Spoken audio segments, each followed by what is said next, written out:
Usually, when you hear or see 3, 2, 1, it is a cue or a signal for something to begin with an ounce of expected anticipation. When crossing the street and you see this countdown, it only means one thing, and anything that happens afterwards is out of your hands. Well, not for some. In a busy area like a college campus, at intersections, there are always an abundance of distractions. Whether driving or crossing, concentration at times is minimal.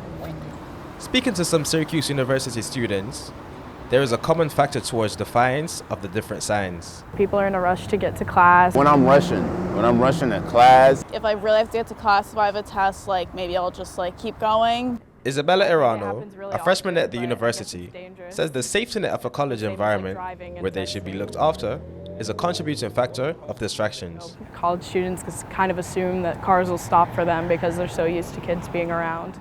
Graduate student Kwejo Osepoku mentions the simple and effective measures you can take to avoid any casualties. You used to watch the street left and right, walk with purpose, walk like you know where you're going, like you know what you're doing.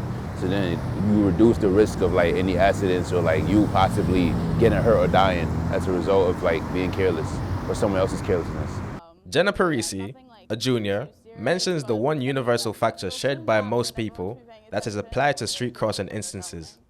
Almost a lot of us think we're kind of indestructible and we can do whatever we want, but that's really not the case. So you should always just be careful when walking across the street.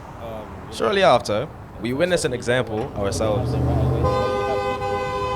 Exactly like that.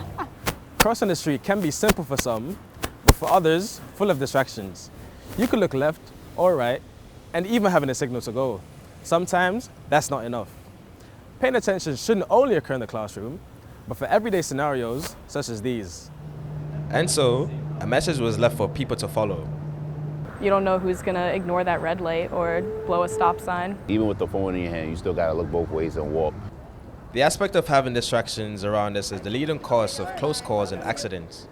By being alert, you can save time, energy, and finances which could have been avoided. Oh, and little Mary Helen has some instructions for you. Look right, left, and then look right again. In Syracuse, I'm Geraldo Reed.